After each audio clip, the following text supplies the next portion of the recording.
ಇನ್ನು 3 ತಿಂಗಳು ಬರ್ಕೊಳ್ಳಿ, ಡಿ ಕೆ ಶಿವಕುಮಾರ್ ಸರ್ಕಾರ ಇರಲ್ಲ. ಚನ್ನಮಣ್ಣ ಕ್ಷೇತ್ರ ನಾವು ಅಲ್ಲಿಂದ ಬಂದಿದ್ದೀವಿ, ನಾವು 1 ಇಂಚು ಕೊಡಲ್ಲ.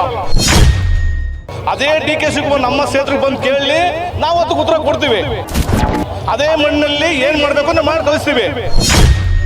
ಇದು 100% ಸತ್ಯ. ರಿಲೇಸ್ ದಂಧೆ ಮಾಡ್ತಾ ಇದ್ದಾರೆ. ಇದು ಬಿಟ್ರೆ ಗತಿ ಇಲ್ಲ ಅವ್ರಿಗೆ. ಈ ಸರ್ಕಾರ ನಡೆಸೋಕೆ ಏನು ಗತಿ ಇಲ್ಲ. ಈಗ 136 ತಗೊಂಡ್ರಲ್ಲ, ಇಡೀ ಕರ್ನಾಟಕದಲ್ಲಿ 40 ಸೀಟ್ ತಗೊಳ್ಳಿ ಸರ್. ಚನ್ನಮಣ್ಣ ಕ್ಷೇತ್ರ ಕುಮಾರಸ್ವಾಮಿ ಅವ್ರದ್ದು, ಯೋಗೇಶ್ವರ ಅವ್ರದ್ದು ಕ್ಷೇತ್ರ. ಕುಮಾರಸ್ವಾಮಿ ಕ್ಷೇತ್ರ, ನಿಖಿಲ್ ಕುಮಾರಸ್ವಾಮಿ ನೆಕ್ಸ್ಟ್ ಕ್ಷೇತ್ರ. ನಾವು ಅಲ್ಲಿಂದ ಬಂದಿದ್ದೀವಿ. ರೈತರಿಗೆ ಅರ್ಧ ಅಡಿನೂ ನಾವು ಕೊಡಲ್ಲ.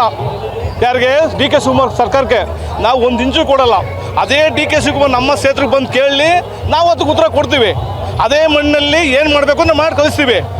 ಇದು ನಮ್ಮ ಚನ್ನಪಟ್ಟಣ JDS ಕಾರ್ಯಕರ್ತರು ಮತ್ತು BJP ಕಾರ್ಯಕರ್ತರ ಅಭಿಪ್ರಾಯ.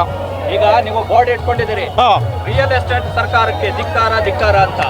ರಿಯಲ್ ಎಸ್ಟೇಟ್ ಹೇಗಾಗುತ್ತೆ? ಇದು ಈಗ ಡಿ ಕೆ ಶಿವಕುಮಾರ್ ಅವರು ಹೇಳ್ತಾ ಇದ್ದಾರೆ, ಇದು ಟೌನ್ಶಿಪ್ ಮಾಡ್ತಾ ಇದೀವಿ, ರಿಯಲ್ ಎಸ್ಟೇಟ್ ಅಲ್ಲ ಅಂತ. ಇದು 100% ಸತ್ಯ. ರಿಲೇಸ್ ದಂಧೆ ಮಾಡ್ತಾ ಇದ್ದಾರೆ. ಇದು ಬಿಟ್ರೆ ಗತಿ ಇಲ್ಲ ಅವ್ರಿಗೆ. ಈ ಸರ್ಕಾರ ನಡೆಸೋಕೆ ಏನು ಗತಿ ಇಲ್ಲ. ಇದು ಮಾಡೇ ಅಲ್ಲಿ ಸರ್ಕಾರ ತಗೋ ಹಾಕ್ಬೇಕು.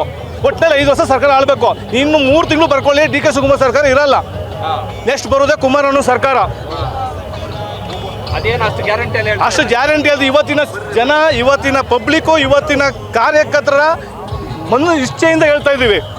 ಮುಂದಿನ ಚನ್ನಪಟ್ಟಣ ವಿಧಾನಸಭಾ ಕ್ಷೇತ್ರದಲ್ಲಿ ನಿಖಿಲ್ ಕುಮಾರಣ್ಣವರು ಅದ್ದೂರಿಯಾಗಿ 26,000 ಓಟ್ ಲೀಡಿಂದ ಗೆಲ್ತಾರೆ. ಅಲ್ಲ ಸರ್, ಈಗ ಡಿ ಕೆ ಶಿವಕುಮಾರ್ ಅವರು ಮುಖ್ಯಮಂತ್ರಿ ಆದ ತಕ್ಷಣ ಹೇಳಿದ್ದಾರೆ, ನೆಕ್ಸ್ಟ್ ನಾವೇ ಬರೋದು, ಫುಲ್ ಮೆಜಾರಿಟಿ ಸರ್.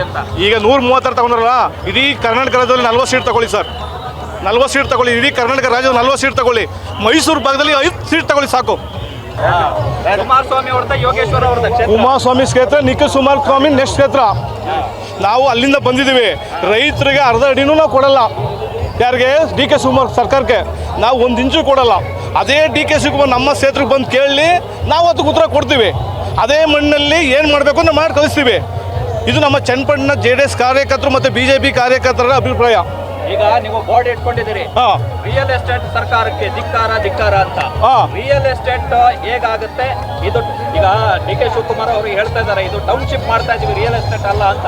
ಇದು 100% ಸತ್ಯ. ರಿಲೇಸ್ ದಂಧೆ ಮಾಡ್ತಾ ಇದ್ದಾರೆ. ಇದು ಬಿಟ್ರೆ ಗತಿ ಇಲ್ಲ ಅವ್ರಿಗೆ. ಈ ಸರ್ಕಾರ ನಡೆಸೋಕೆ ಏನು ಗತಿ ಇಲ್ಲ. ಇದು ಮಾಡೇ ಅಲ್ಲಿ ಸರ್ಕಾರ ತಗೋ ಹಾಕ್ಬೇಕು. ಒಟ್ಟಿನಲ್ಲಿ 5 ವರ್ಷ ಸರ್ಕಾರ ಆಳ್ಬೇಕು. ಇನ್ನು 3 ತಿಂಗಳು ಬರ್ಕೊಳ್ಳಿ, ಡಿ ಕೆ ಶಿವಕುಮಾರ್ ಸರ್ಕಾರ ಇರಲ್ಲ.